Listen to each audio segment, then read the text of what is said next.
안녕하십니까.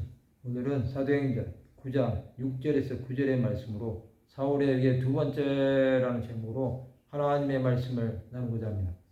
본 말씀은 너는 일어나 시내로 들어가라. 네가 행할 것을 내게 이를 자가 있느니라 하시니 같이 가던 사람들은 소리만 듣고 아무도 보지 못하여 말을 못하고 서 있더라. 사울이 땅에서 일어나 눈은 떴으나 아무것도 보지 못하고 사람의 손에 끌려 다메섹으로 들어가서 사흘 동안 보지 못하고 먹지도 마시지도 아니하니라. 이제 하나님은 사울을 다메섹 시내로 들어가라고 명령을 하십니다.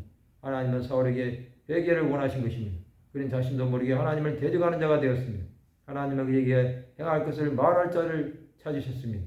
사울과 같이 가던 사람들은 소리만 듣고 아무도 보지 못하여 말을 못하고 서 있었습니다.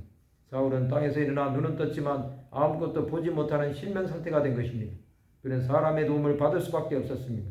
하나님은 사울에게 세상의 것을 보지 못하게 하신 것입니다. 그는 다메섹으로 들어가서 사흘 동안 보지 못하고 먹지도 마시지도 않은 것입니다. 그는 아무것도 할 수 없었습니다. 하나님께서는 사울의 의지를 꺾으신 것입니다. 이제 그는 자신의 무기력함을 깨달았습니다.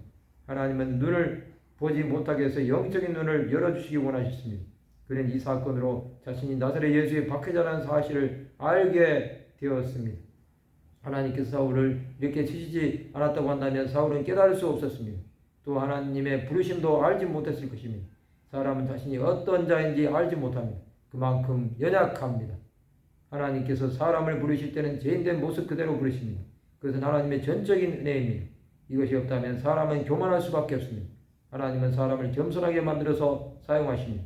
그는 자신이 아무것도 할 수 없음을 알고 하나님 앞에 엎드릴 수밖에 없었습니다. 이것이 그가 살 수 있는 유일한 길이었습니다. 믿는 자들은 각자가 하나님께서 부르시는 방법이 다릅니다. 어려서부터 부른 자도 있고 나이가 들어서 부른 자도 있습니다. 그러나 중요한 것은 시기가 아닙니다. 우리가 하나님 앞에 부르심을 받은 대로 사느냐는 것입니다. 이것이 분명한 자는 어떠한 상황에서도 하나님의 부르심에 응답할 수 있습니다. 성도 여러분, 사울을 부르신 하나님은 우리도 부르십니다. 그 하나님께서 오늘 이 시간 우리를 부르실 때 그 부르심에 순종해야 합니다. 그렇게 하기 위해서는 하나님의 마음이 어떤 것인지를 깨달아야 합니다. 내 지식, 내 감정, 내 의지를 다 내려놓아야 합니다. 그렇게 할 때 하나님의 역사하심을 알 수 있습니다. 우리가 끝까지 이것을 내려놓지 않는다면 하나님은 아무 일도 하지 않으신다는 사실을 알아야 합니다. 하나님의 손에 붙들린 자는 하나님께서 일하심을 보게 되는 것입니다. 그러한 삶을 살아가야 합니다. 말씀을 마치고자 합니다. 주 예수 앞에 철저히 회개함으로 하나님의 뜻을 위해 순종하는 하나님의 백성들이 되시기를 주님의 이름으로 축원합니다.